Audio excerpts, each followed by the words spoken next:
We went to an amazing restaurant Friday night. She So is the name of this restaurant. Wonderful food. The owner of this restaurant, Chamath, is a super fan as well of the All In podcast. Is that a French restaurant, Jason? Shiso was more like an Asian fusion restaurant, like great sushi. We had this incredible It was salmon delicious. yellowtail. Delicious. Just aces all the way. The guy comes and we go to pay. He says, "Oh my God, Philippe, listen to this fucking story. This is the most your money's embarrassing. no good here. Your money's no good here, All In. This He is the most- refuses to let us pay after we ran up a hell of a bill. And now you see Freeberg's running. Freeberg just ran off the show. Why did he run off the show, Jamal? Okay, so Jason says to me, Chamath, This is We need to- This is an absolute bullshit Mute his story video. that you guys Mute his made audio. up. No, you no, guys no, no, made stop, you guys stop. make this shit up to We try didn't- and make really? entertainment out of me. I'll tell you the truth. Out of me. Because, okay, I'll just tell the you truth. tell me the truth. I'll tell Truth, you there the it truth. is. Go Mute ahead. Freeberg. Okay, Go ready? ahead. I'm going to tell the truth. So Go ahead. Jason Yeah. says, guys, Bullshit. I'll if see you they're guys go- later. if they're Don't care. Sure. It's not like he's going to talk for they're- more than 3 minutes anyway. Go ahead. you said if they're going to comp all the food, just make sure you give a great tip. Huge tip. Huge tip. Huge tip. Chamath and J-Cow level tip. Totally makes sense. Freeberg's like, yeah, got it, no problem. We had like 19,000 pounds of food. And he goes, is $175 appropriate? Literally. Freeberg calculates it. And so Jason says no. okay. And then Freeberg says, hold on, oh, fine. I'll double it to $350. Now, he was fucking around. He was joking. I gave the guy $1,000. It was Gave $1,000 and I said, Yeah. actually, I think we should give 3,000. So then we tipped the woman an extra $2,000. So we gave her $3,000 for a 10-person dinner, which I think is appropriate. She was ecstatic. The food was phenomenal. It was great. Go to Shiso if you're in Miami. Dave, are you adjusting the tips for the no tax on tips? So you're like making them a little smaller? Let your winners ride. Rain Man David Sack. And instead, we open source it to the fans, and they've just gone crazy with it. Love you, Besties. Queen of Quinoa.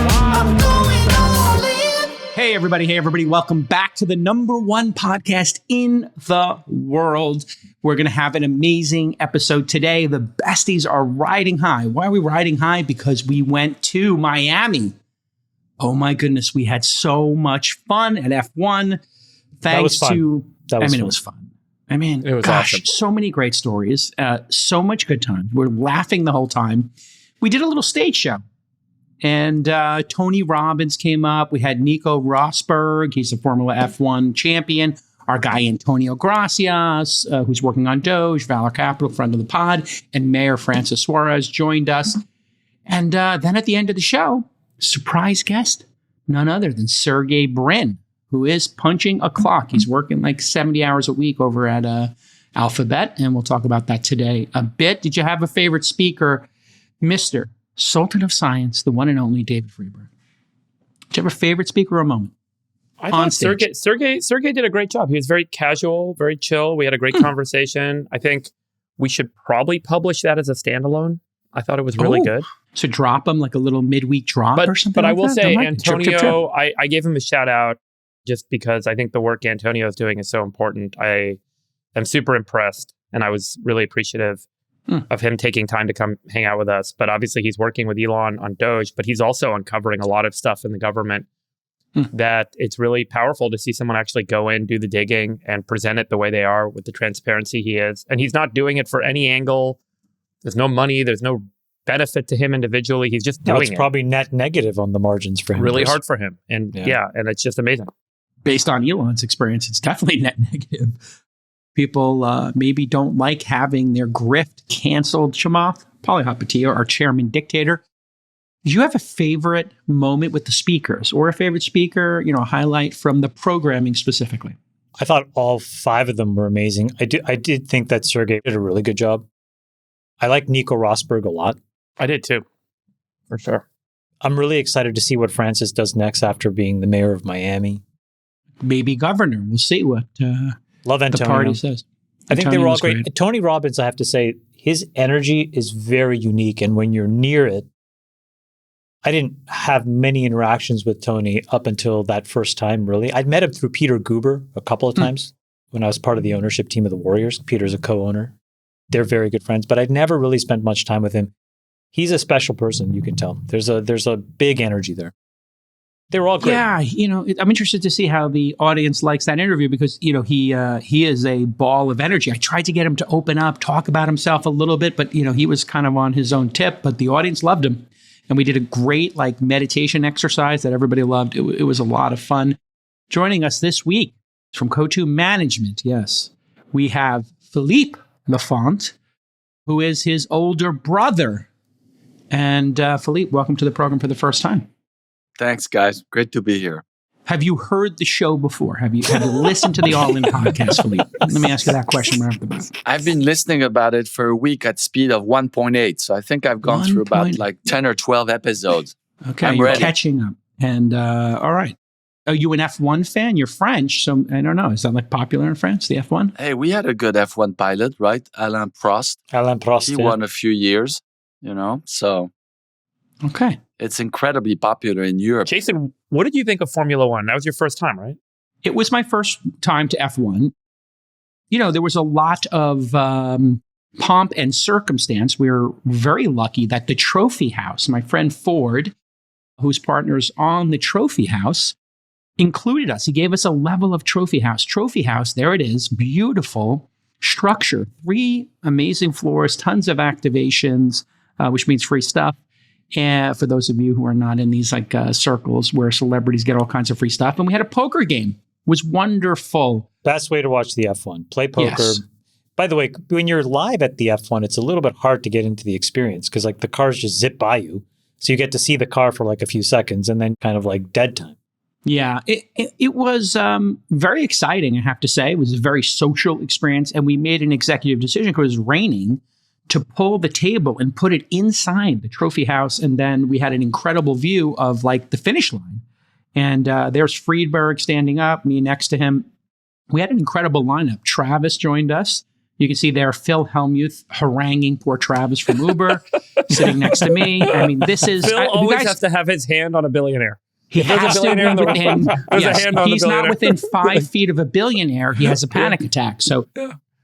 And there's Hellmuth, poor Hellmuth. My friend Timothy Chalamet came by to say hi to me. And of course, he's there's just being Phil accosted.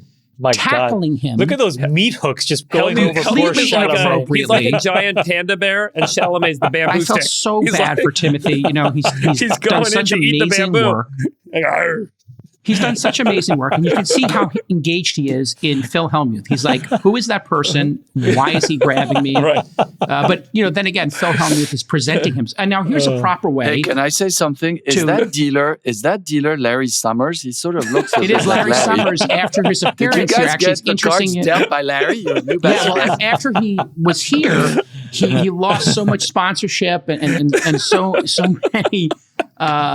so many deals that he now is working, moonlighting as a dealer. He wanted to continue the great debate. Yeah, but can I just point out here, the proper way to embrace an A-list celebrity who you're friends with is to just let them come up to you. Look at and Phil's just, face. look at. So Timothy comes. Timothy and I are, just a background. This is your good friend Timothy Chalamet, right, Jason? I will not say good friends. We've met a couple of times, a handful of times, because we're both Knicks fans. And I'm friends with Ben Stiller. Ben Stiller, myself, Timothy, and my brother Josh went to the Pistons game, versus the Knicks when we crushed them and crushed their souls. So Timothy came over just to say hi to me and his friend, Frankie, and his other friend, Cody Block, Frankie Bones. He's got a great crew. And, he came over to say hi to me and he was thanking me for the tickets I was able to get because it was hard to get tickets for that. Anyway, for Hellmuth, don't tackle people at all in events. This is why Chamath banned you. It's just complete inappropriateness. And then Hellmuth was going around. I don't know if you knew this. He was telling everybody that he created All In and that he was like the executive producer for life. Just so much inappropriateness from Phil Hellmuth. It was brutal. Oh, man. If I may, let me also thank, we had a partner, OKX, the new money app. And they're a big major sponsor of the McLaren F1 team. They're the main sponsor on McLaren. Oh, they're the main. And they won the race. So we were there with Hyder, the CMO, very cool guy, and his team. Super guy. And his wife, nice Annie. guy. We had dinner with him. Shout out to those guys. And they just launched their crypto exchange here in the US. So if you love All In, do me a favor, go check out OKX. And thanks to some of our other partners, Solana, Google Cloud, BVNK.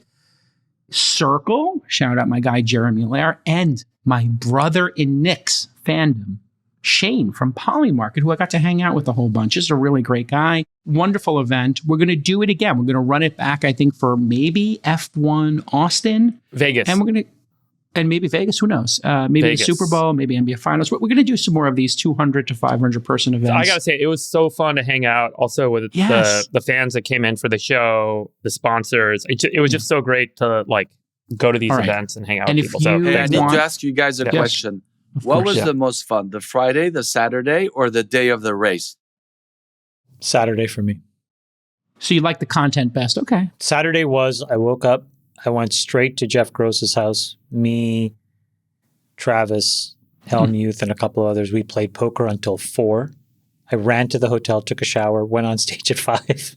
And then went to dinner. I and then spent 4 hours went to the club. prepping, 5 hours Money prepping to pouring make sure out it of was your tight. pockets. It was great. Yeah, he I just was in hit the home run. nightclub till 5 a.m. That's a true story. All right, start the show. Let's get the I'm show going on to the start road. the show once I remind people that September 7th, 8th, and 9th will be in Los Angeles if you want to come hang with us like we did in F1 for the All-In Summit, the 4th year. And my Lord, I got a preview from Friedberg of the content. It is going to be another peak All-In event. You know, and our goal is to have the world's most important conversations, yada, yada, yada. I think the experience at the summit this year is what's going to be awesome. It's going to, in addition to the content being great, we've got some really awesome. Well, you like, told me the experience party on this. location, which I won't say here, but Yeah. you also told me that I did 900K was the peak 2 years ago. Then you spent 1.2 million on the party Forget about last year, and now you told me you're spending 2 million on this year's party. Forget Is that about true? it. The 2 million whisper It's going to be number? more than that. Oh my Lord. Anyway, if you want to apply for tickets, allin.com/summit. And Chamath and I were on Megyn Kelly. Let's get started I with love the it when docket. Jay Cal and Megyn Kelly like have their. Oh, it's the best. It's the greatest. best. Well, It's she the likes that. best. She understands. It's broadcaster on broadcaster action. We like to mix it up. We know how to do ratings. She's a ratings Let's do the genius. show. Come on.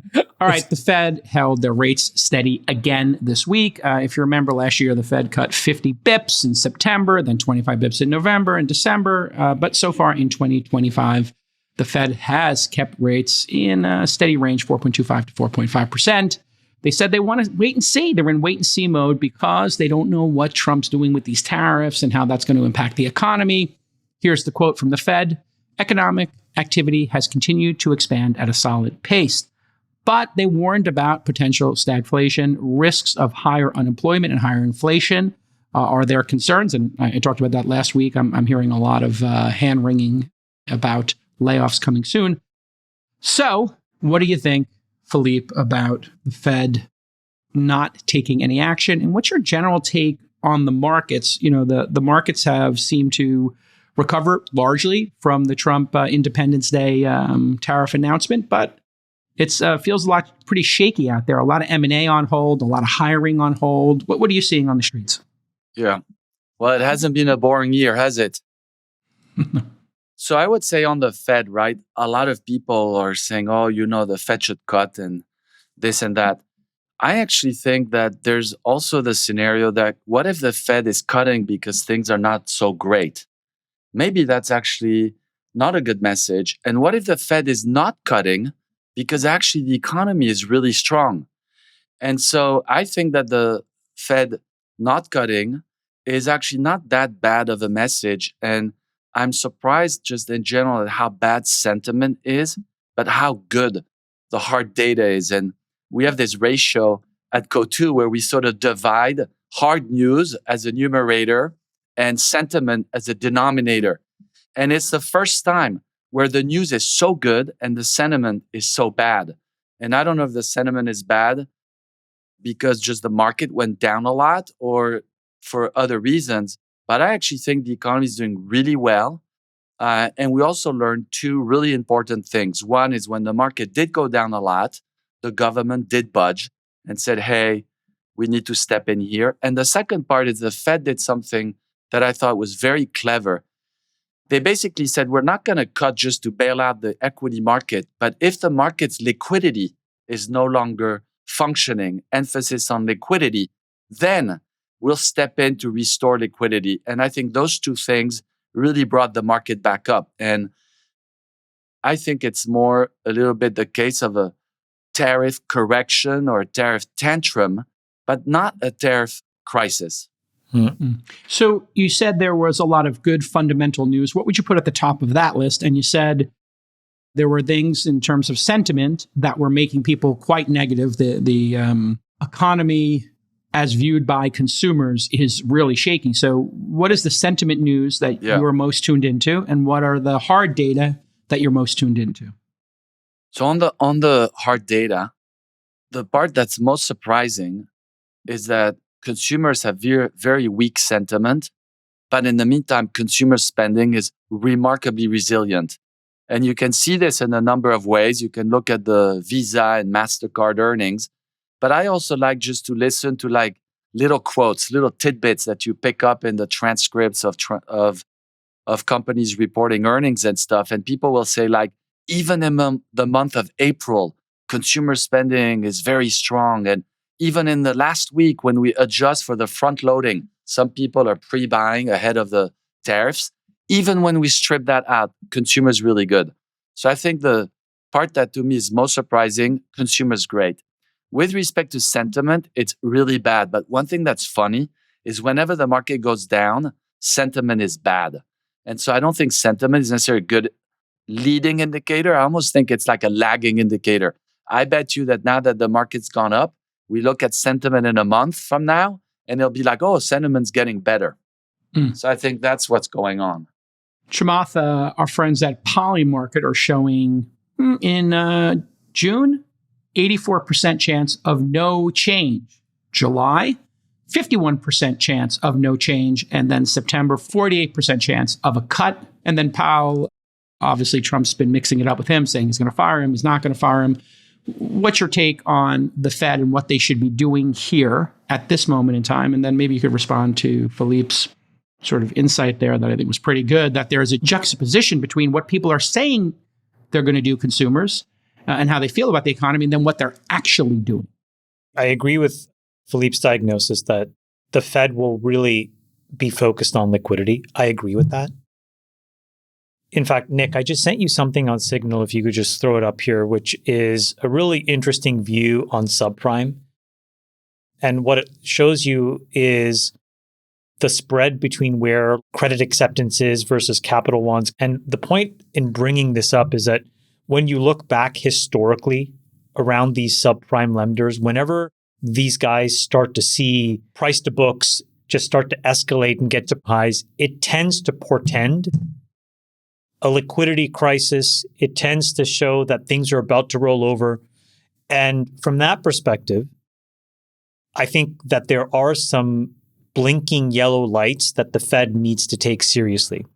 But then where I deviate from Philippe's perspective is I think that the Fed is getting increasingly political in how they want to react to the conditions on the ground. I'll give you two perspectives. The first is if you actually read the press release, either the word wait, waiting, or some synonym of that word was littered in there 22 times. It just seemed like an incredible amount of verbal gymnastics to try to justify why they weren't cutting. And if I had to just take that at its face value, I would at least put some percentage of probability that you have to assign to this case where Powell views that if this lever is the only thing that he has going into the midterms, it's almost as if he's holding it back. Because I think that if you look at some of these leading indicators, particularly on the liquidity side, I agree with Philippe about how important that specific metric is. I don't believe in the Fed put. We've talked about this. But I think the liquidity measures are starting to blink yellow. And I think that if the Fed really wanted to get ahead of it, they could cut. But the political overlay is cutting helps Trump. And I think there's this tension between these two people. And I think that the Fed is saying we're not going to cut. So your position is, or what you're hypothesizing here, is that the Fed is saying, hey, we have to wait for Trump to clean up the tariff stuff, the trade war stuff, and that's a political act by Powell in retaliation for Trump saying he wanted to fire him. Is that what you're insinuating? No. It's not what I'm insinuating. What I'm saying very directly is that the Fed is acting in in a manner that is as much politically motivated as financially metric motivated, because the financial metrics, some of the most critical leading indicators, particularly around liquidity and the credit health of the American consumer, are blinking yellow. So right now, they are choosing to ignore these historically useful leading indicators. And the only reason that I can come up with to ignore it are political reasons. So, Freeberg, do you think there's a political beef going on here between the two parties? And what do you think about subprime and maybe this being a lead indicator that maybe it's time for a cut? Maybe we're going to see people miss mortgage payments, car loans, etc. I was just looking at the mortgage delinquency rates. They're pretty flat right now. And that's, I think, because so many people did refinance when rates were low, and there's a tremendous amount of mortgage balance with a low rate outstanding. But remember, I think the Fed has a whole bunch of data that they're still going to need to wait on. The CPI data for March was 2.4%. Their target is 2%. The next CPI report comes out, I think, next Tuesday. And so that's going to be an important indicator. But I do think one other data point that is now going to be part of the calculus is, what do these trade deals look like? So this morning, it was announced that there's a trade deal with the UK. And in that trade deal, there are lots of provisions that relate to parity and what is expected to provide better market access for American businesses into the UK. But there's also a really important piece of data there, which is that there's a 10% tariff rate for imports from the UK into the US. So this is the first time we're seeing a trade deal that actually gets announced and finalized through this whole tariff trade negotiation process that's been underway now for several weeks, with all the hoopla and all the drama attached to it. And what we're seeing is that for one of our friendliest allies, for one of our best trade partners, we are keeping in place a 10% tariff rate.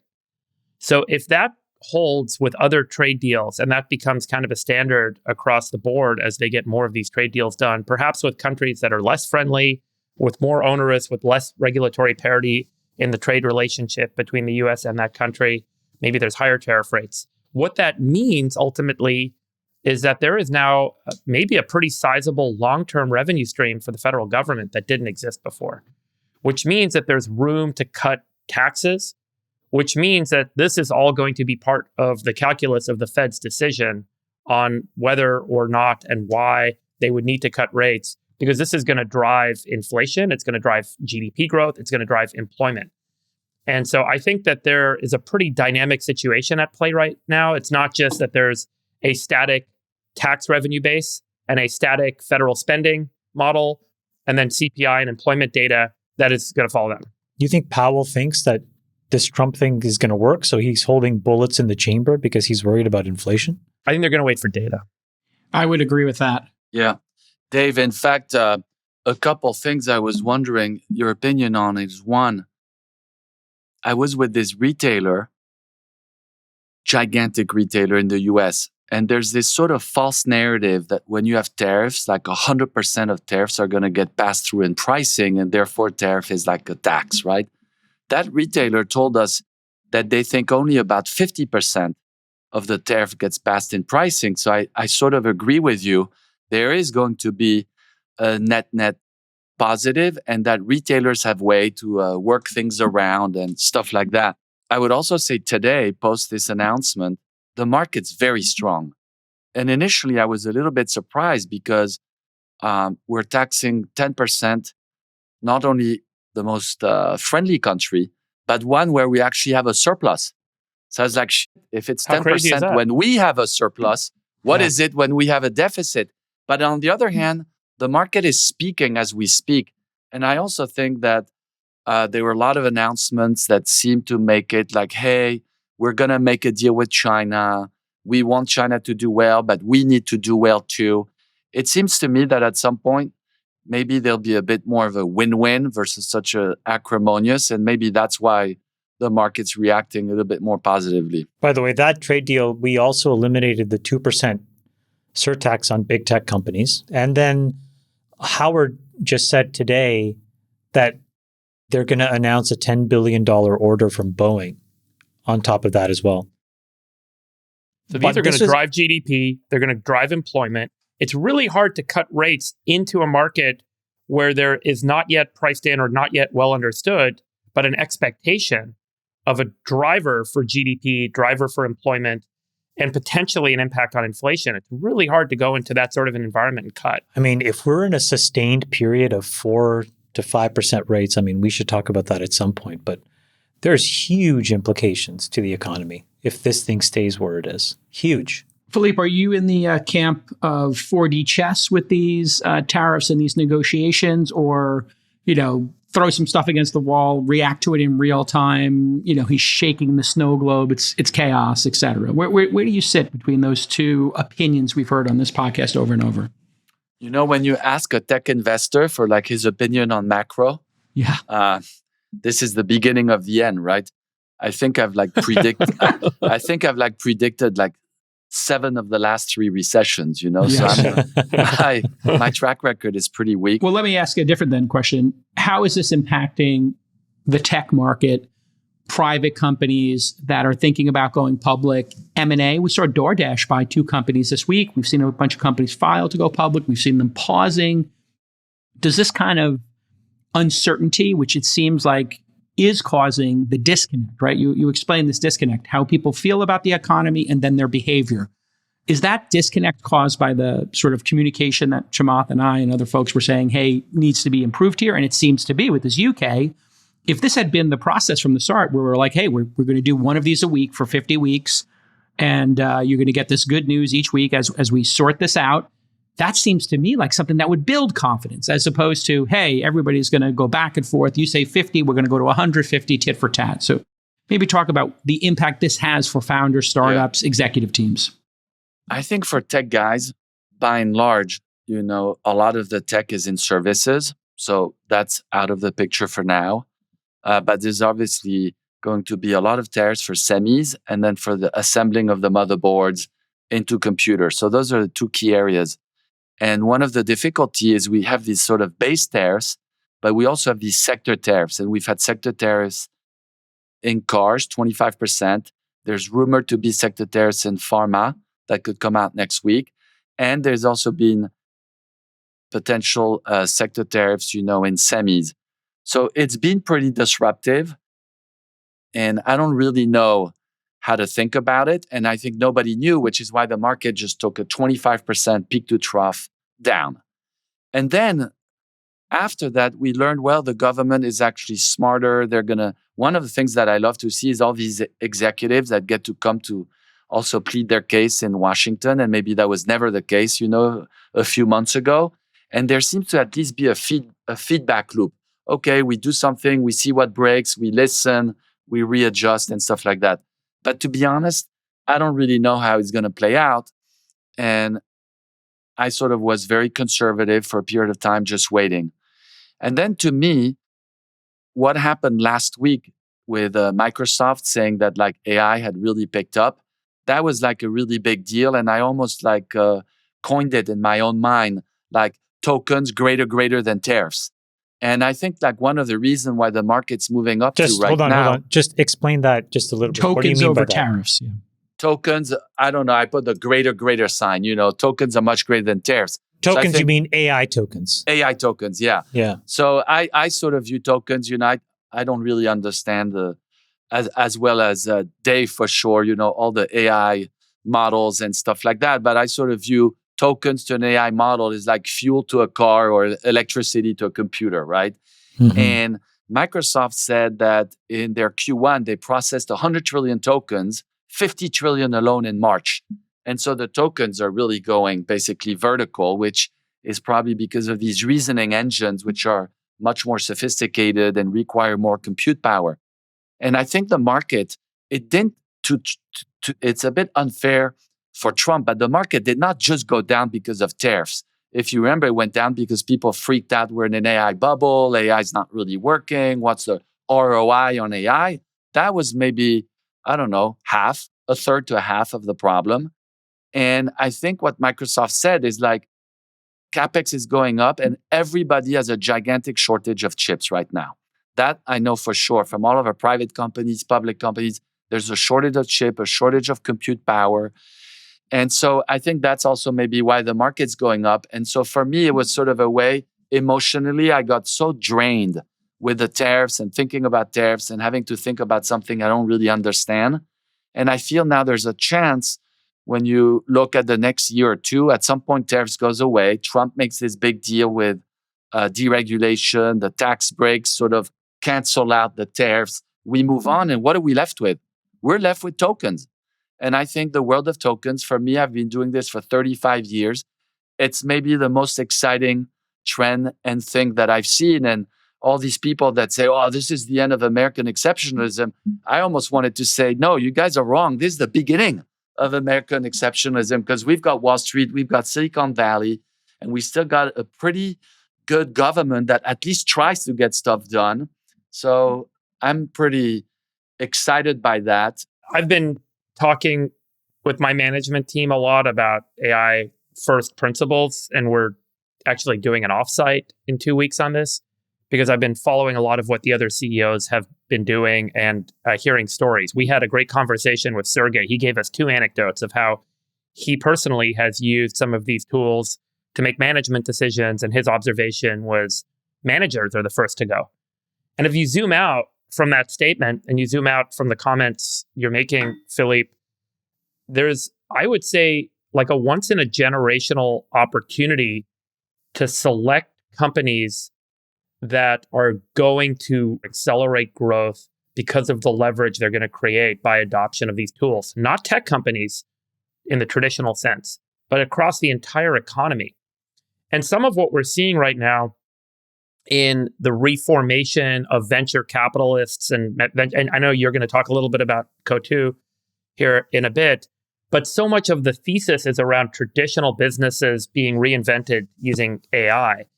And as a result, it's not just of the few tech companies that are providing the fuel, but there are these fires that are going to take off in all these different markets that we could sit and spend probably hours kind of, extrapolating and theorizing on, that creates a real opportunity for incredible market value creation. And traditionally, it's like the market grows and the differentiation among the competitors is minimized once the market has matured. But for the first time ever, every mature market can be completely disrupted. And so if you're smart about selecting management teams and selecting companies, there seems to be an incredible opportunity to realize investment returns, even in a mature equity market. Let's move on to our next topic, which is obviously super related. Google was down 8% on Wednesday after some bad search data came out because the Justice Department, as everybody probably knows, is doing this antitrust lawsuit with Google. And the key part of that lawsuit is Google paying Apple $20 billion a year to be the default search engine on iPhones. Obviously, we all know iPhones have elite customers. Those are very precious searches from people with a lot of money because iPhones are expensive. Anyway, Eddie Q, who's been with Apple for 35 years, he said, quote, for the first time ever last month, our search volume actually went down. Quote, that has never happened in 20 years. If you ask what's happening, it's because people are using ChatGPT. They're using Perplexity. I use it at times. He believes that AI search is going to replace classic search like Google. Quote again, there's enough money now, enough large players that I don't see how it doesn't happen. Bloomberg reported on Q's comments at 11 a.m. An hour later, Google was down $100 billion in market cap. It bounced back a little bit today when we're taping this on Thursday.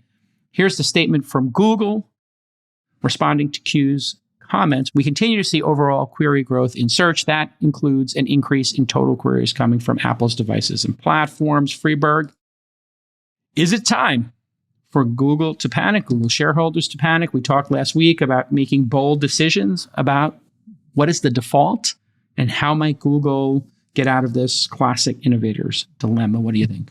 We keep coming back to is search dead conversation. Everyone knows that the search, click, repeat paradigm is over.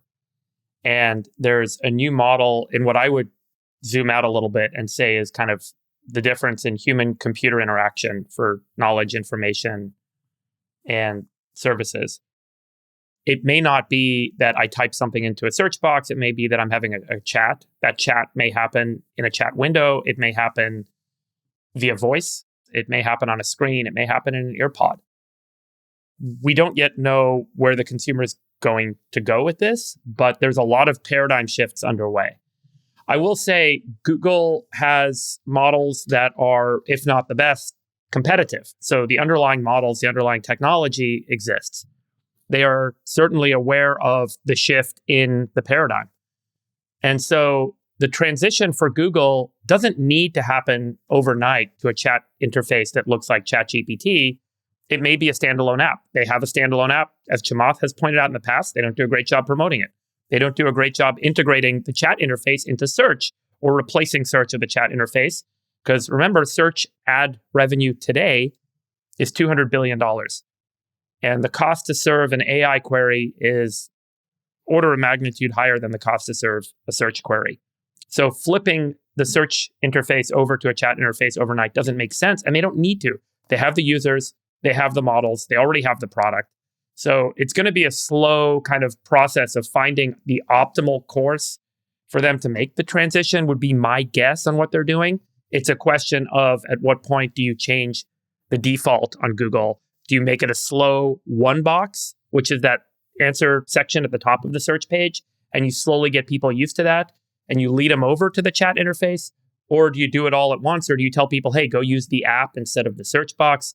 So there's a lot that I think they're going to discover. And if anything, this is an organization that is used to doing testing and then making incremental changes and then making big changes once they're, kind of tested and proven. Chamath. So I'm pretty positive on their ability to respond to the shift if there is one underway. I guess two important data points, Chamath, that I'd like you to respond to. Search is only like 56% of Google's revenue right now. People forget they have cloud, so they have diversified. It's not a one revenue stream company anymore.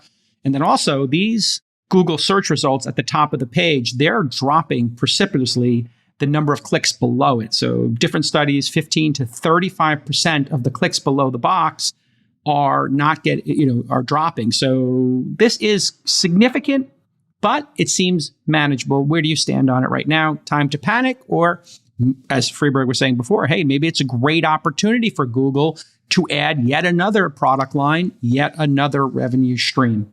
They definitely have the best models in many domains. I would say that the code gen models from Anthropic are really good, but in many other domains, including general information and chat, I think Gemini is exceptional. So what is the problem? The problem is that they were effectively at 99% share. And now we were always just waiting for that shoe to drop, which is where they started to go from 99 to something less than 99. And the point is, now that it has happened, it is very easy for anybody to build a model that precisely calculates the economic value of every single basis point of share shift that happens. And what you saw was an initiation of that process this week. So what do you do? The problem is that this is not Google's problem. This is a consumer choice issue, and they have chosen something different. And whether we like it or not, and whether they like it or not, the reality is that ChatGPT is running away with it. And if you look at the growth and the share that OpenAI is seeing, it's quite an incredible thing. So what does one do?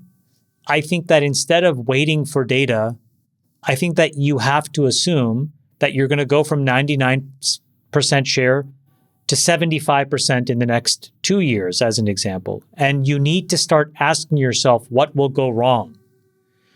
And if you can ask yourself that question honestly and red team that, then I think the conclusion you get to is you need to start very aggressively integrating Gemini as the front-facing window to Google Inc.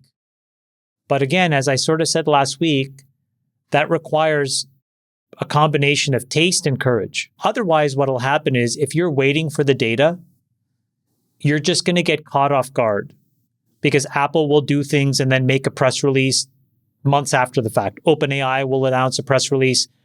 Facebook will do something. And what that does is it destroys the morale of the company, of the brilliant product managers, of which there are many, and the brilliant engineers, of which there are many inside of Google. If you're sitting around waiting to react to some shit sandwich served up by your competitors, that is a terrible approach. Philippe, what are your thoughts here on Google? You obviously participate in public markets. is it a buy right now? I mean, I don't want to give investment advice, but do you think the company has the talent, the temperament to make these hard decisions and to turn this around, or avoid the iceberg, if the iceberg being ChatGPT and people getting answers instead of links? Well, I think you guys have summarized the situation pretty well. I would just add just a couple small things. One is the market cap of Google is like 1.8 trillion, and that of ChatGPT is, let's say, 300. So Google is worth 6 ChatGPT, and is that the correct ratio into the future or not? The second one is, I was around, sadly, in the times of the Yellow Pages. And I remember when the Yellow Pages, the way you go somewhere to bounce and go somewhere else. And basically these yellow links got replaced by the blue link, and the Yellow Page companies went away. Now, part of the reason they went away is they were very levered. Google has no leverage, sits on a lot of cash, and imagine what someone like Elon would do if he had to re-engineer Google. I think they have... it's a much larger company, let's say, than Twitter. So, like, the part that I'm wondering about, I haven't made an opinion on Google, is like, hey, is this the next IBM? You're going to stick around for a really, really long time, but you're just not going to be like a company growing as fast as you used to, and maybe there'll be little growth and you just sort of struggle ahead.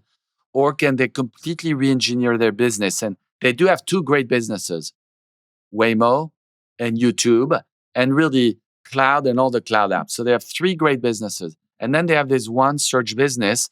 Like you said, maybe it's 60% of the revenue. It's probably 85% of the profits, because it's just so profitable. No, I would say it's 110% of the profits. 110, right? So you're right, because some of these others lose money. That's actually a good point. So if you put that together, it's just a classic innovator's dilemma. And imagine that they create a Gemini app, and we start downloading the Gemini app. I would love to be the fly on the wall between the head of the Gemini app and then the head of like the search box. And they're both fighting because one guy is stealing the business from the other and stuff like that. Personally, I found that these stocks, they're like a little bit too complicated for me. And I think that sometimes in life, you just got to say, hey, this is just tricky. There's like a lot of forces at work. But the one thing stepping out that I would think about is there was this concept of the Max 7. And for the last 2 or 3 years, everybody is like, oh, you just need to own the Max 7. It's really easy. I can do it on my own. And I think what AI is showing is that at a time of great change, and like you guys said on the show, a couple of you, AI is sort of precipitating so many fast changes. To me, it's a little bit like the end of the Max 7. And what we should do is almost think like, hey, what is the next? Remember when the Max 7 used to be Fang and then Fang++, and nobody talks about Fang anymore. And now, I don't know, like with the Max 7, the Sexy 6, the Fabulous 5, there's going to be a new index that comes up. And I think we should think about like who's going to be on the new index, which private companies, which public companies. And I think Google for sure has some struggles, but it's got a lot of advantages and a lot of cash. You know, So to your point though, to add one thing, which I love this framing. Here's another data point. If you were going to make the case that we need to go into harvest mode, right? And say, we don't know the rate of change of the search business. So let's just have as much money on hand so that we have as much optionality. That's a very reasonable and fair strategy. You would probably not spend $75 billion a year of CapEx on making these models. The opposite is also true. If you're going to drain your cash at a rate of change that's greater than it needs to be, to the tune of an extra $75 billion a year, there's probably a case to be made, well, if we've made the cake, let's sell the cake. You know, we've made the dog food, let's have the dogs eat the dog food. It's the in-the-middle strategy of both spending the money, but then stage gating the product that is the worst outcome, in my opinion. I think they're right to invest. I find these companies that decide to harvest, the cash cow and buy all their shares back, it never really works. I think that the only chance that Google has to create an amazing company is you got to take some risks. At the end of the day, the man in the arena, he who takes the risk usually gets the spoil. and they've got to invest in the future. It'll be interesting to see if the shareholders, agree with that or not. What do you do, Jacob? What do you think? Great question. You guys teed it up perfectly. I think they're going to cut a large number of employees, get people to return back to office and take this a little more seriously on a corporate level, because you got that sense from Sergey, who's in the office every day. And I use Gemini, and I have a sort of AI first company where everybody's required to do their work on AI, 2 or 3 different, Claude, Gemini, Grok, et cetera. And what I've been noticing inside these products is they're very deeply integrated. I got surprised just the other day. I was asking it about a travel question, and it referenced my G calendar. I didn't know they could do that. Then, obviously, you can use Gemini inside of Google Docs now. They have 4 or 5 products right now that are 1 or 2 billion users per month. Obviously, Chrome might get spun out, but you have YouTube, you have Google Docs, you have Android. They have such a data advantage and such a deep integration into people's lives because they use 3 or 4 services. I use YouTube TV, I use YouTube, and I have a subscription to that, YouTube Music. They have such integration. I think Google's going to figure this out. And if they cut their team size down, the earnings are going to go massively up. And they're spending $75 billion on infrastructure. I think it's going to be... Would you integrate these models more aggressively in front of the consumer, or is this the rate that makes the most sense in your mind? I think you mentioned like maybe go all in on certain other services. I think YouTube search is the place to go all in. Right now, when you do a YouTube search, it just gives you 10 links, right? It just gives you that rolling thing. You should be able to ask a question to YouTube, and you should be able to ask questions to your calendar.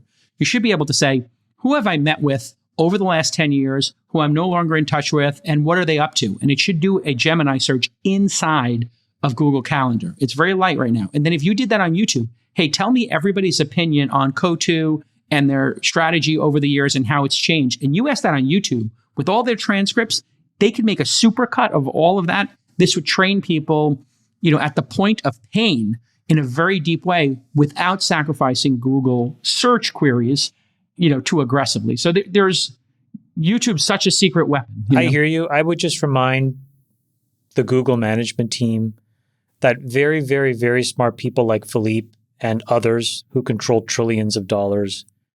I wish. Well, collectively, are not making the decisions about today, but are taking the trail of breadcrumbs of what they see today and guesstimating what 18 to 24 months in the future looks like. And all I'm encouraging them to do is, I think that data point from Eddie is the beginning of a stream of such data points. And I just encourage them to inoculate them from the morale hit that will come if they don't have an explicit, aggressive strategy. And instead, if they become reactive to external data, it's really demoralizing. But what if they're actually tracking the data and they're seeing their own sense of search queries driving clicks and then driving positive response to the AI-driven one-box results that they show at the top? Oh, I think that's exactly what they're seeing. But that and they're just making they're making the requisite balancing decisions, right? No. What I'm saying is that's absolutely what they're seeing. That the demonstrated strategy is emblematic of exactly that. It's the rationalization. My point is there's something that you can't rationalize because you don't know until it's presented to you, which is, what is the other company doing? They don't have spies inside of OpenAI. They don't know what the OpenAI product strategy looks like. They only hear secondhand what the OpenAI growth looks like. And all I'm saying is it's a bit of a sword of Damocles. At some point, the sword drops. You're not in control of it. And once you start to see a trend, that's the rationalization that I think puts companies in a very difficult and tricky strategic situation. It takes a lot of courage to say, oh my God, but Buffett said this, Buffett has this very famous thing of just putting his CEOs on the spot and saying, stop telling me all these things that can go right. Let's go paint the death case. What can absolutely go wrong, and red team me the solution and then justify for me why you haven't done it. And all I'm saying is, if you start to think about, for example, you saw OpenAI today, Fiji Simo, she's leaving Instacart, right? She's going to go and be the CEO of apps inside of OpenAI. You're seeing a level of talent concentrate that I have not seen since I was at Facebook. There was nobody we couldn't get when we thought we were building a model that was totally orthogonal to Google. Now, it did not mean that Google diminished in any way, but it creates a different use case. In that example, though, the social use case was very much non-cannibalistic to the blue links. And to your point, David, if it turns out that question asking is not cannibalistic to search, Google will be fine.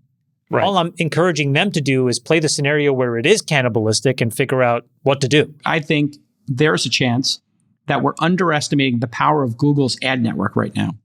It's quite possible that knowing your queries in Gemini, knowing what you're doing in Calendar, knowing what you're watching on YouTube could lead to a stream of more target ads that do better and are more valuable. And so we've been seeing a number of companies, startups, in the early stages and year one startups that are figuring out how to use your queries and what you're doing in AI to present to you search results. So imagine you're doing a Gemini search, Chamath or Philippe, and on the side of it, it's giving you a rolling list of ads or offers that you might be more interested in. That could be a better advertising product than even search itself. Freeberg, your thoughts? Well, let me ask all three of you a question, which is, since ChatGPT's come out and Gemini and other tools like it, do you find that you're doing generally more stuff or less stuff? I find that I am using search a lot less. But the aggregate, is your aggregate like usage of the internet to do things for yourself, for work, kind of, are you getting more active? I've learned how to ask things that I've always wanted to know but didn't even know were possible. Right. But all of that to me goes to OpenAI and to X. I use Grok. Right. That's fine. But I'm just saying, like if you were to, because I'm what I'm trying to do is paint the picture of where the denominator of quote search queries is going. Because if search queries is no longer that's the wrong way to think about this. No, Right. I like your framing. I'm doing 5 times as many queries, and Right. I would say they're spread across a number of different platforms because instead Right. of asking humans to do work, I'm now doing it myself. You used to ask a human, "Hey, can you do this research for me?" hire They would come back someone. to it. Right. You would hire somebody or use a consultant. Now I'm doing it myself. So you're onto something that the total volume, the total pie could be 5, 10 But this times is where bigger I think, like, per if person. Yeah, if the old paradigm is like measuring search queries and quote market share as a function of search queries, I don't know if I care about having 99% of that, or if I'm actually better off having 80% of something that's now 3 times bigger, Yes. where there's so I much agree, more but usage. imagine you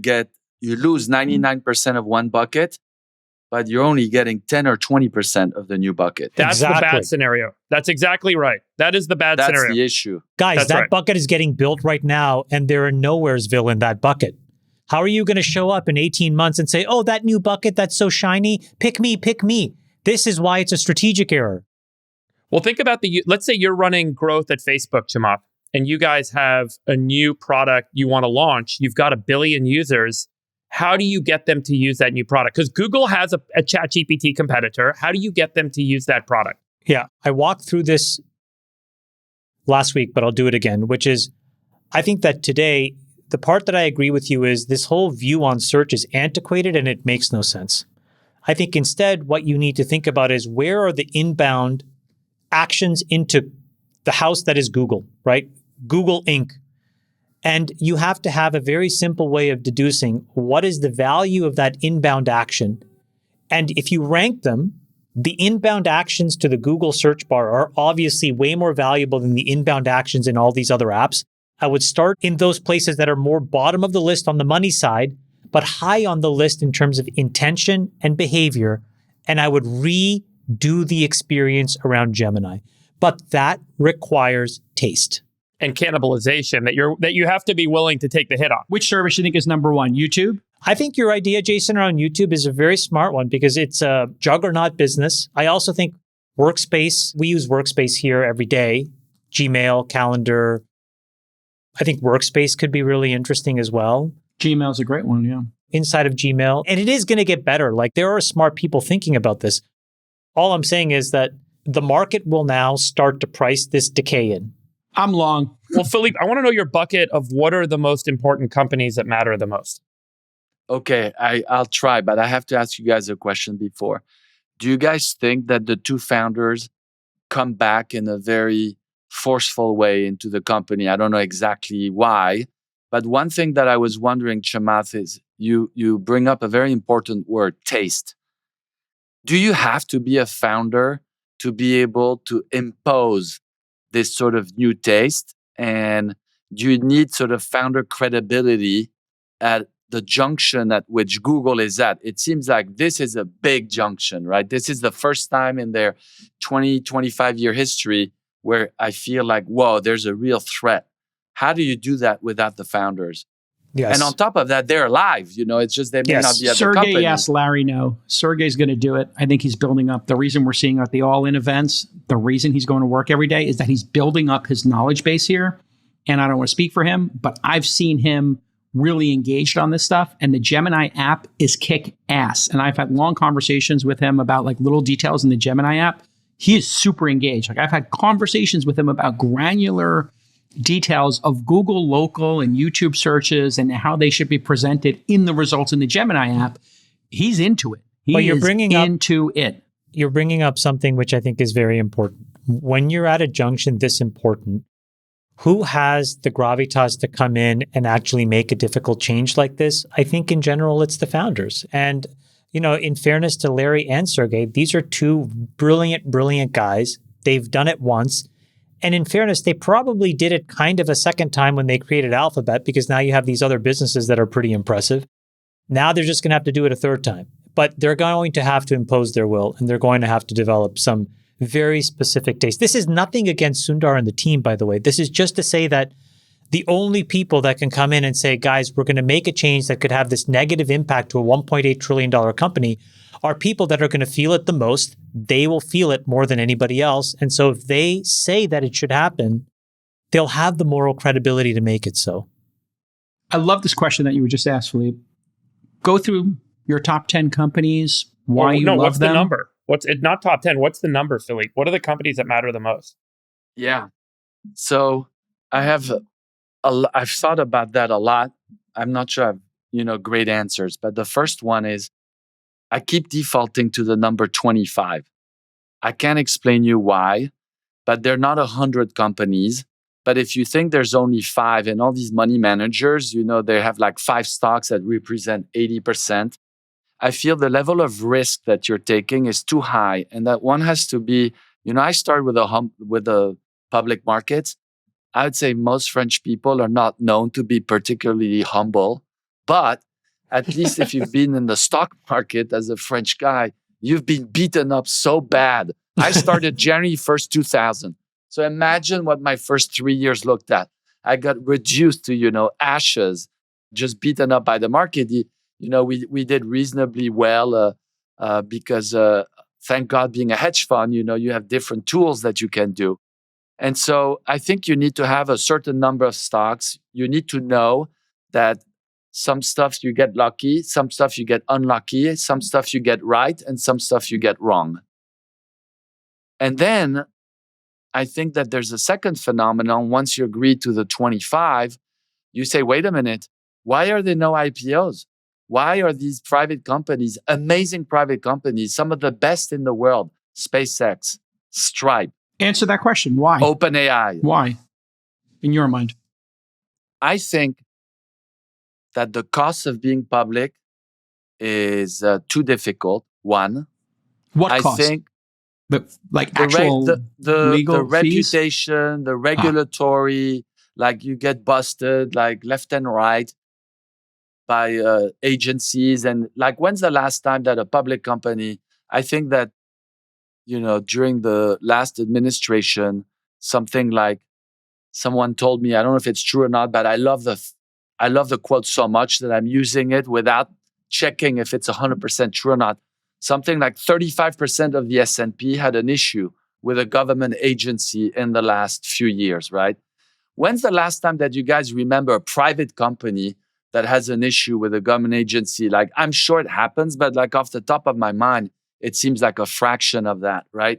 And then I also think that the private markets have become so sophisticated that in essence, like our private markets, public markets that just trade 3 times a year.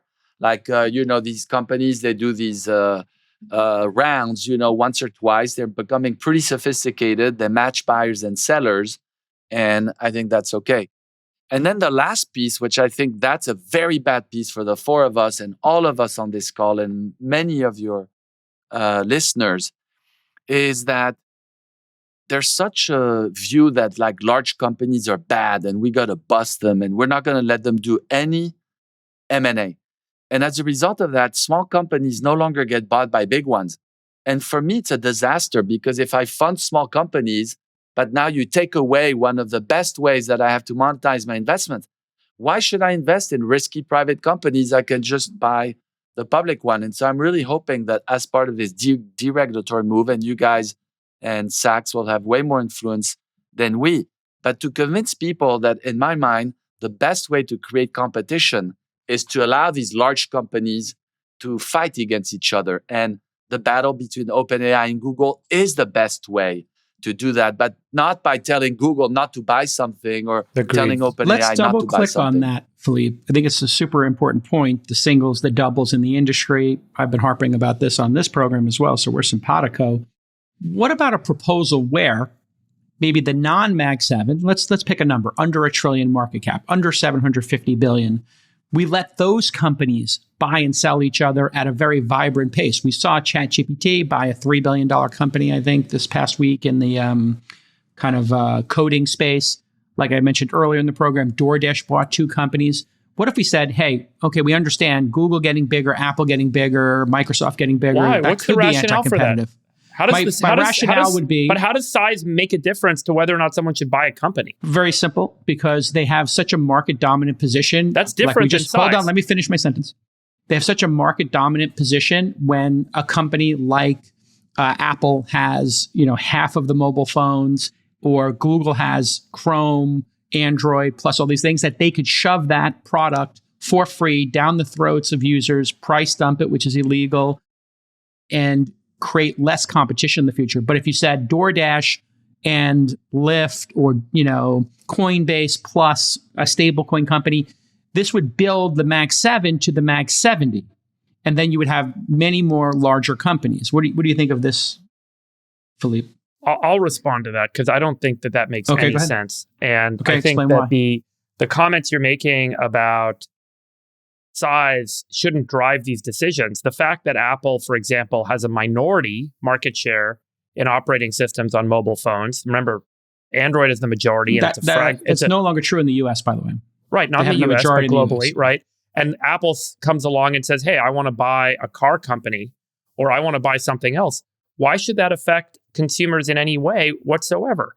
The ultimate objective of antitrust authority is to prevent monopolistic practices that hurt consumers and hurt the market and take away options and choice and freedom in the market. But if companies want to make orthogonal acquisitions, if companies want to continue to grow and become a large holding company, why should we step in and say, oh, you're too big now? Ultimately, Jason, you could see that threshold very quickly becoming a slippery slope that leads to a general anti-capitalist concept where people say, well, let's stop all companies from getting bigger than $1 billion, or let's stop them all getting bigger than 100 million now. And that is a very slippery slope. Scale shouldn't matter. At the end of the day, protecting consumers from monopolistic or antitrust practices should be the objective of these antitrust authorities. Yeah, I think my response to that would be, except in the case where the bundling, as we talked about in previous episodes, makes it so any of the large companies can just... Hold on. Yeah. Let me finish my sentence again. In the case that a large company could kill all the competitors instantly by price dumping. So you take something that people are paying for, like say Robinhood or Coinbase. Google buys Robinhood or Apple buys Coinbase, and they just say everything's free. We're going to make our money from our main business. Yes, it's better for consumers, but it's not as good for a competition. And in the long term, then you would kill all the competitors and then they can do unnatural acts. That would be the argument. I'm not saying it's that's a great argument. That's a great argument for what you're talking about. It is not a great argument for stopping companies above a threshold of market cap from doing stuff and companies below a threshold. Because a company below a threshold in market cap could have the same effect as what you're describing in a smaller market. And they you have to be thoughtful about it. You're 100% correct if they're in the same arena. So Coinbase, Robinhood, and E-Trade merging could cause the same effect. You're right. Philippe, what are your thoughts on just how to get the country out of this debate? Because big companies bad, no, we shouldn't let them do any M&A. The wrath of Lina Khan. Is there an off ramp here? Can Trump just unilaterally kind of make this happen? What are your thoughts? Or should he? Oh, I think that to me, one of the best part being an investor of venture capital is when you have a really big idea and it works out, it takes care of a lot of sins. There's a little aspect like, would you like to play the lottery? If the lottery was capped, like, hey, if you win the lottery, you can't win more than $30 million. $30 million's insane amount of money, but I read that there's some lottery guys who make 1 billion and 2 billion. And the reason why people are willing to bet so much and most people are willing to lose is they all think that they're going to have this one ticket that's worth $1 billion. And I think when you reduce the incentive, the financial incentive and I agree with Dave, like success should be rewarded as much as possible. But if you've done something wrong, then use the existing laws to define what success is. I don't think you can cap, because once you start capping, and then what happens if the stock market goes down? Do you then have to just recap? So, but I agree with you. You bring up an interesting point, which is in these bundles, like Amazon Prime bundle, Apple bundle, there's a Costco bundle, right? We seem to be living in this world of bundles where the stock market is willing to pay 40, 50 times earnings just for the membership fee, as long as whatever you do on the side, you basically make no money. Like Costco, I think, makes 100% of its money more or less on the membership fee and trades for 50, 60 times earnings. There is a limit to like how big the bundle is before you start dumping. So I don't think I'm saying anything super interesting. I just hope that you don't cap the upside, because that's what enables all of us to fund these new companies. The reason why all of you guys and me, we're willing to fund these companies knowing that many of them are going to fail is the hope that you get the next OpenAI. Yeah, it's well said, the power law. Chamath, I think maybe a good time to maybe talk about private markets and liquidity in VC, yeah? I mean, it's just so hard. It's hard to make money. And if you view making money as some derogatory thing, and you put a bunch of impediments in the way, the downstream impact is interesting ways to make money will be out of fashion, and simple ways of making money will be the only things that people do. The problem is that society doesn't move forward if all you do are simple things. You need people who are willing to put risk capital to buy these lottery tickets. And if you marginalize the upside, you're just going to have exactly that, a stagnant society of marginal things that doesn't move along. And unless people fundamentally embrace that idea, we're going to lose. We being America. Yeah, if you look, for example, in the last 5-year period in China or Canada, where both of them, two totally different political regimes, but they both had the same thing happen, which is the amount of investment capital that went into both of those countries fell off of a cliff for two totally separate reasons. What is interesting is going to be what is the downstream impact of that in 10 and 15 and 20 years. And you can look historically back, and we know what this looks like, which is countries stagnate in the absence of investment and risk capital. So you will become a marginalized, also ran country. And, not to slag Europe, but part of what Europe got wrong was that compact didn't exist. Too many administrators, too many hall monitors, not enough ability to put risk capital to work and actually get gigantic outcomes. So the most important thing we can do on that dimension is to figure out how to have less regulation, have these companies fight it out, and create the incentives for these smaller businesses to be bought and or to go public. So let's back this up with some data here. Nick, pull up the chart on exits. This is an important one for people to see. We've had, since the wrath of Lina Khan, the last 4 years under Biden, you had this 2021 spike of IPOs, peak ZERP, a lot of inventory, a lot of risk capital had been put to work for 10 years. And after that 2021 spike, things have been flatlined and companies are preferring to stay private. And now we have venture capital constricting in terms of new funds being done, and people are making larger funds to do later and later stage investments. And Jason, it's constricting at the absolute worst time, because what Philippe said before is we're in the early phases of an entirely new economy that's going absolutely parabolic. But the people that are supposed to accelerate that innovation and make these companies come to life are going to run out of gas, because if they don't return money to their limited partners, where are they going to get the incremental capital from?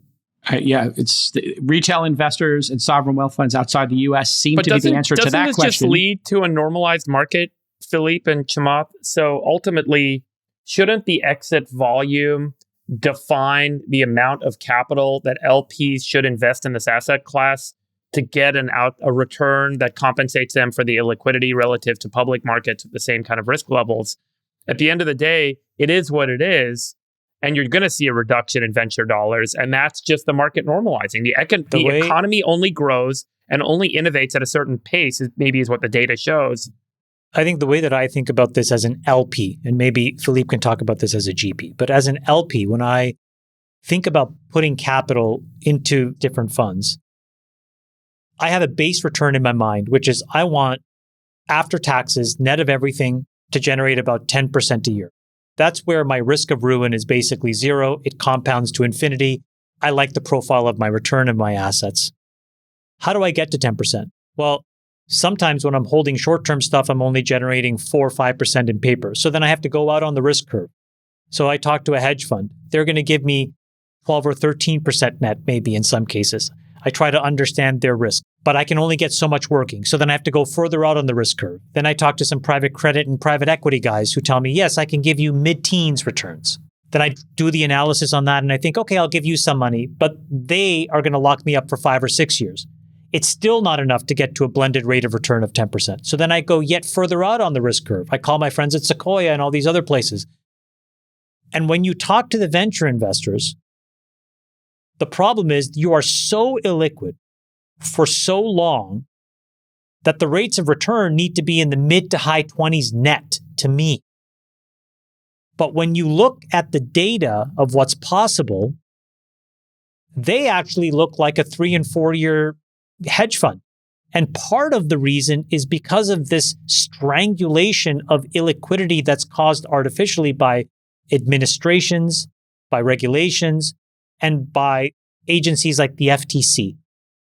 The question is, if they didn't exist or if the regulations were a lot smaller, what would the upside return be? It's probably 500 to 1,000 basis points higher. Much higher, 100%, yeah. But I think at current course and speed, with the lack of IPOs and with the lack of M&A, you can't justify that asset class on its own, in my opinion, unless you think about it as like something that you're doing almost philanthropically. Unless capital comes out and then prices come down and then return multiples go up. Let me put some numbers on this. Here's the second chart, annual IPOs, and just give you some, broad strokes here of how amazing 2021 was for a lot of firms. Rivian went out at $66 billion, Affirm at $24 billion, Qualtrics $25 billion, Robinhood, which I was involved in, one of the first investors, $30 billion, Duolingo $5 billion, Toast, etc., Roblox $42 billion, Squarespace. And then you had all this M&A. Square bought Afterpay for $29 billion, Zoom acquired Five9 for $15 billion, MailChimp, remember that one, $12 billion, Microsoft and Nuance, the Jason, language models, $20 billion. Do you know what the distribution? Do you know what the distribution of these IPOs were by method? SPAC versus direct listing versus traditional IPO?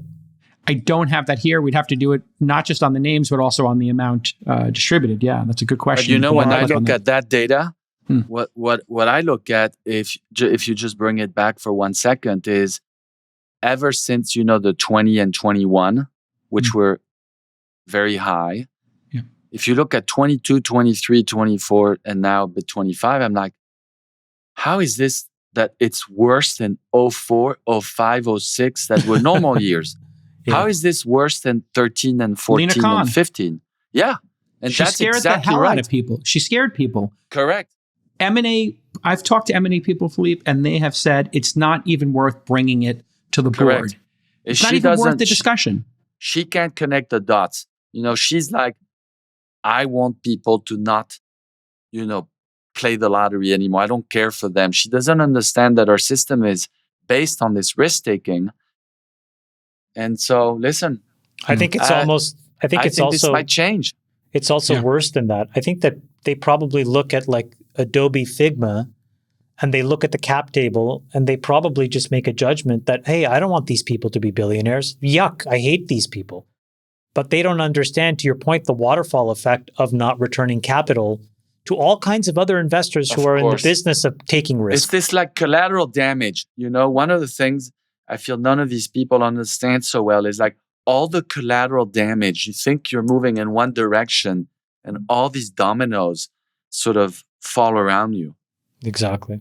Well, the second and third order impacts, this cascade, it's Ford Foundation, it's Harvard, it's California Retirement. Those are the people who are going to be the beneficiaries. And the third thing, because I've been talking to a lot of geographies in the Middle East, Japan, Australia, Singapore, et cetera, Asia, they all want to recreate what we have here. Well, what we've created here in Silicon Valley and in America is these diasporas that start when a company like Google goes public. And then those people go create Facebook or go work at Facebook like Sheryl Sandberg did, and they accelerate the growth there. And then those people become angel investors. They become LPs. This incredible flywheel was cooking. I mean, it was so smooth. And now we've literally stuck a stick in it and the car's flipped over. And you don't have the downstream effect of Canva in Australia. I don't know if you know that company has done incredibly well. Phenomenal. They were, you are involved, yeah. We're involved. But sorry, just one thing I would add because it makes what you said so much more powerful. On top of that, when these people die, most of them gave all their money away to foundation, which is something very different between the US and Europe. In Europe, a lot of the wealth, and in many other countries outside of the Europe, the wealth basically continues for generations. In America, these people build companies, create new companies, invest in new companies, coach new companies, mentor new companies. And when they die, all that money goes to foundations that continue to promote and do some of the work that governments would do. And finally, how great is it that some foundations are competing with the government to decide what needs to be done? And as opposed to a larger government, right? And exactly. So that ultimately serves the Doge mission. Atlassian and those incredible founders who did Jira, et cetera, bought other companies, they wound up being the seed investors in Blackbird, the venture firm in Australia that did Canva, and they were the investors in Canva. Both of those companies are creating this incredible flood of entrepreneurship in Australia. And we're breaking that in America. Australia copied that playbook.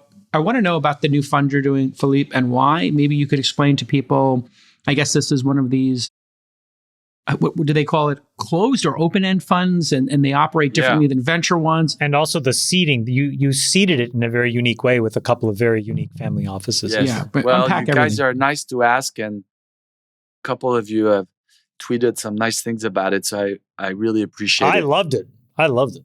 Let me tell you the story behind it, right? So I was like, on one hand, you've got private funds. They're only available for the super, super rich. Like you got to be a super duper accredited investor. You put your money in there and you might not see anything for 10 years. And then for me as a GP, every 3 years, I need to raise a new one of these funds. So God forbid we have one fund that doesn't work and we raise the next one or not, right? So that was on one side of it. And then on the public side, what basically is going on in the public is very strange. But in essence, the BlackRocks of the world and the Vanguards of the world and make it that almost everybody wants to invest in an index.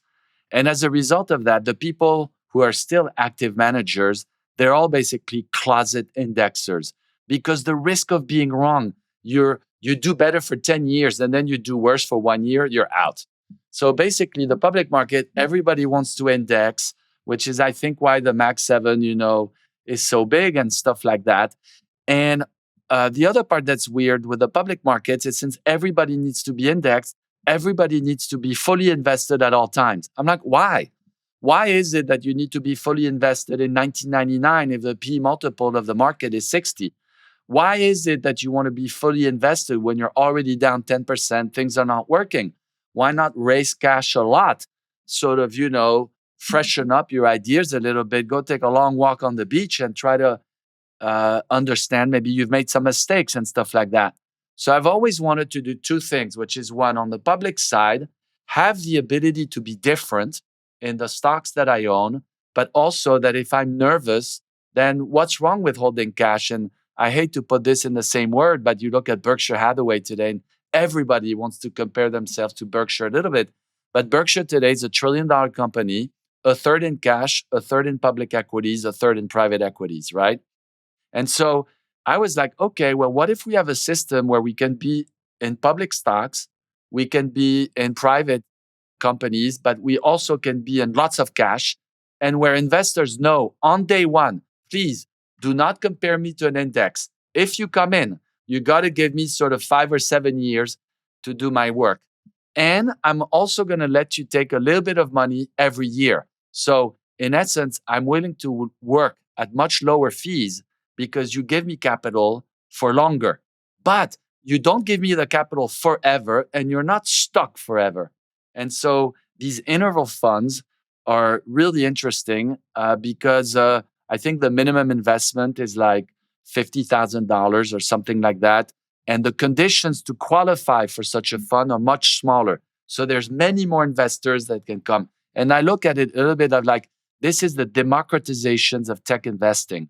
And I really believe in it. I've been doing my thing for 30 years for institutional investors. Why can't I do it for like people who don't have access to... Let me ask you a question. You have what, 53 billion under management? Something like that. Something in that zone. So, I mean, obviously you've been phenomenally successful. Talk about the fees and the carry and how you decided how to set that. And then tell us how your competitors reacted when you announced this fund. I'm very curious about that, both of those two things. Yeah. So we got a little bit lucky in that we studied the fees of other funds. These are things called interval funds. And it seems like the fees were more like 1.25 and 12. And so we're like, well, can we live at 1.25 and 12? And I was like, yeah, you know, it's a really good deal for other people, but I get something for it, which is I get near permanent capital. And in exchange for that near permanent capital, I'm willing to lay at lower fees because I think I'm going to be able to compound it for longer. So in essence, it's not like I'm being altruistic. I'm not claiming, oh, I just want to do a good deal for people. Is I'm being selfish. If I can compound capital at 12.5% incentive fee for a very long time, it's better than 20% for a short period of time. And for the investor, I love the fact that I'm sort of investing. Like if you told me, Philippe, start from scratch, write on a little blank piece of paper, what would you do? I think all of us on the show would say, well, it would have to be something that looks like Berkshire Hathaway, right? Berkshire is the model. And you want to do cash, you want to do publics, you want to do private, you want it to be a good deal for people, you want it to be permanent capital for you, and you want to try to be able to do that for a long time. And I think that's sort of what those things do. And then I was like, okay, but then the problem is like you have a snowball at the top of the mountain. How do you get it to roll and to be big? And I was like, you know, we're not very well known. I have to admit, this is sort of one of my first podcasts, you know, ever. So I really appreciate You're doing great. being here with you guys. So I was like, I got to get the ball rolling at the top. And so I thought, okay, maybe I can get some tech entrepreneurs to help me out who believe in this concept of democratizing tech investing and stuff like that. So I went to see the family offices. I didn't quite see the founders directly, but the family offices for both the Bezos family and then the Dell family. And I sort of pitched them the idea. They liked the idea. Then we pitched it to the founders. And then we got to some agreement and they gave us a combined $1 billion to get going. And then we're also going to put a lot of personal money in it. And I was like, great. And I had read, I don't know if it's true, that the largest fund that was ever launched was one of the first Blackstone fund was 1.3. So then I said, okay, I need to launch the fund that's 1.301. Like that, I can claim that it's the largest launch ever. So I don't know if I'll get there or not, but that was the idea. And I think it's nice to have the backing of these guys. So typically what happens is people come to see me in my office. I'll ask some folks to do diligence, and then I sign up to an LPA. Is that how this works? Like if I'm interested, what is that what I do now? or is this totally different? You mean you as an LP now? Yeah. Me as just a normal person. So this fund in particular starts to be marketed by one of the Wall Street firms. It's in this one. We picked UBS. They were the first ones who believed in us, but many other firms will work with others. And we have great relationships with JP Morgan and others. So in time, it'll be available on all these different platforms. And then most of the people that we target usually have a relationship with a wealth management firm. And our hope in time is to work with the leading wealth management firms. And you can invest. And frankly, I'm like, hey, just start giving me a little bit of money. See if you like what I do. What are the caps on that? How many people can be involved? Because when you do venture, obviously, there are caps. You can only sell to accredited and qualified purchasers. That's about 6% of the country. And you can only have 99 accredited investors in a venture fund. And then it's, I think, uncapped. And then you can have 200, you can have up to 10 million, and they can be 250. I did this when I did our fourth fund, and I had 120 million in interest. I could only take 10 million of the accrediteds. So it really is capped in the venture space, but you're doing a different type of vehicle. Is there a cap on the number of LPs That's a good you can point. have? And of course, I knew I should be more prepared doing this. I don't remember exactly all the caps are, but the point is that the number of people that can join the fund is much greater. And the number and the amount of money that can put in is also much smaller. And as a result of that, you're reaching a wider audience. And that particular audience, they're happy because if you think about that fund, right? One thing that's a pain in the ass. How do you manage all the capital calls? They drive me crazy. How do you manage all the distributions? Oh, I just got some stock in a public IPO. Should I keep it? Should I not keep it? Is it a good company like Google that's going to 20x post-IPO? Or is it another company that I should just sell immediately, right? You basically have one structure. It manages everything. And then you get a 1099 instead of like a bunch of K1s, which are... So do you think like Sequoia, Andreessen, and Khosla Founders Fund, how do they respond? That's question one. And then two, does it change the behavior of the fundraising cycle or process for you and your partners when you're evaluating companies, or for the entrepreneurs? Like, does any of that change? So how does competition react? And then how do companies and CEOs react? Listen, when you start worrying about your competitors, in my mind, it's a bit of a version of the grass is greener elsewhere, and you have to focus on ourselves. It's such a hard business. There's so many smart people and this and that. We tried to design something that plays to our strength, and our strength was we got the public markets, we got the private markets, and then we've got risk management with the cash and knowing when to be in and out.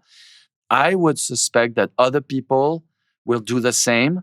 Hopefully, it'll be different because they have different strengths and stuff like that. And I thought that what was nice for us is to sort of do this a bit of a hybrid, public-private. And frankly, in private, you guys think there's venture, there's the growth capital, there's private equity. This vehicle could own 100% of a company. You could do debt. You could go up and down the cap structure. So what is your plan then to do with private companies specifically? Do you see yourself, leading a Series A or participating in one of those, or buying secondary in SpaceX on the open market from former employees, maybe buying out strips of other venture firms that are looking to wind down or get early liquidity, and you come into some mid-sized $300 million fund and buy out 20% of it? What's the strategy here with private specifically? This is a good point. It's a bit like, hey, so what's your North Star? Don't tell me you can do everything. Like, what are you going to really do, right? And to me, the North Star is, Jason, I got to build for you in 10 years the new Mag 7. That's my job. So find the best of the best. We know who are the 10 largest companies in the S&P or the NASDAQ today. What are they going to be in 10 years? Some are already public. They're just going to get bigger. And some are private. So to that extent, I don't believe that necessarily venture is the right model for this particular, because it's like, it's 1,000 to 1 to go from 0 to 1 million in revenue. Then it's 100 to 1 to go to 10 million. That's the insight and you mentioned this on our call earlier today, that I actually think is really, really, really powerful. The Mag 7 was this set of correlated 7 companies that sucked up all the attention, all the money. They moved in unison dollar for dollar. Now that correlation has broken down, it allows you to ask this question, which is, what is the real Mag X companies? And to your point, if it's a 25 company basket, you're absolutely right. Like SpaceX would be in the basket. It's private. Correct. So Stripe would be in the basket. Like, so to be long some rando public company because it's public and ignore SpaceX and Stripe would just be stupid. So to your point, that's really powerful. The optimal basket of the companies you'd want to own for the future, because of these rules and regulatory burdens, are partially public, partially private. And so you need a vehicle that can straddle both if you want to own it. Yes. Correct. I think that makes a ton of sense. To me, that's the idea. And also, like, the people who choose who the Mag 7 are, it's like some employee at MSCI World or something like that. Will you actually go out on a limb and try to publish what you think the version of that index is as you construct it inside of that fund? Or we have some public requirements which will force us to do that. The private markets are overheated. There's a lot of secondary offerings. So if you try to get into Stripe, SpaceX, Anduril, or like there was recently one of these, robotic companies that has zero revenue and wanted a $40 billion, valuation. And there's all these civilians, retail investors who are investing in your fund, but also who have direct access to these secondary markets. I mean, you also have to buy at the right price. And these, I know firsthand, for those top companies are massively inflated. You have $30, $40 billion valuations on companies that are pre-revenue sometimes. How do you think about that? I have no idea of the company you just referred to. I have no idea which one it is. I don't want to say, but yes, maybe they did a trial with BMW that was in the factory or not in the factory. I don't know. Listen, humanoids is a pretty exciting area. I don't know what companies are, but there is going in my top 25. I think it's a bit early. I would have a humanoid company. I'd have a robotaxi company. I try to find whoever is the leader. And I think the point that you make that's really good, Jason, is we also have to wait. To me, there's two key things. Can I establish with 75% chance that this is the leader? I don't want to do it if it's like a 1% chance that it's the leader. I got to pay more later.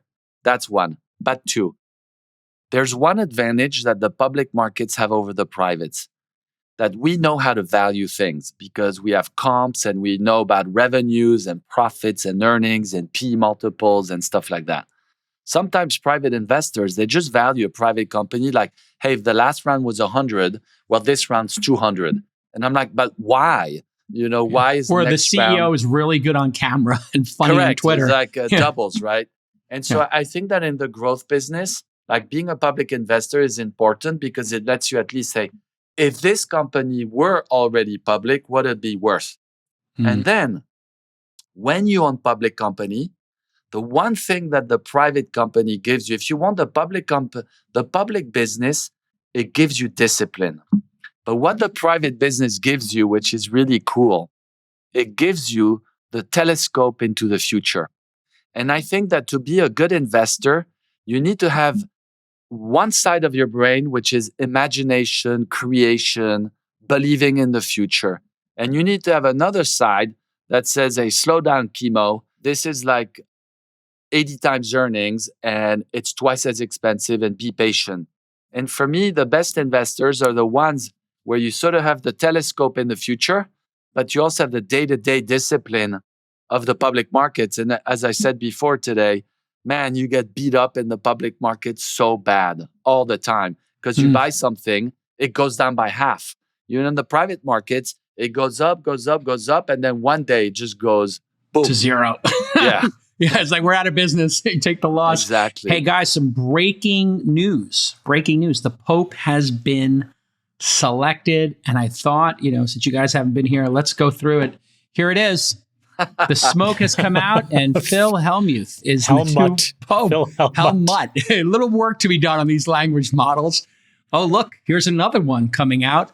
Chamath, congratulations. The first No, that was the black first smoke. Sri That was Lankan- the That's black smoke. That's It's black smoke. Oh, Exactly. no. Maybe Chamath didn't win it. Oh, no. Who do we got next? Oh, she was trading. She did better than you, Philippe. You didn't beat the Pelosi index, so you don't She had become Pope. divine And intervention. divine intervention on her portfolio. Maybe a little insider information, okay? Wonderful episode, Philippe. You're amazing. Yeah, that was great. Thomas, you got competition. Your big brother, he did pretty well. So now, we don't have two. We have one or the other. So we'll let the audience decide. 4, Chamath Palihapitiya, your chairman dictator. 4, our czar, who couldn't make it today. And your sultan of science. I am the world's undisputed greatest moderator. Jake, I will see Love you you, next boys. time. Bye-bye. Bye-bye. We'll let your winners ride. Rain Man David Sack. And instead, we open source it to the fans, and they've just gone crazy with it. Love you, Besties. Queen of Quinoa.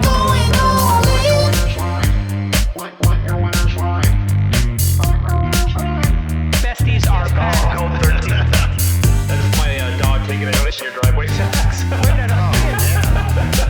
Oh, man. My haberdasher will meet me at Clinton. We should all just get a room and just have one big huge orgy because they're all just useless. It's like this sexual tension that they just need to release somehow. Wet your beak. Wet your Your feet. beak. What? We need to get merch. Besties are back. Going all in.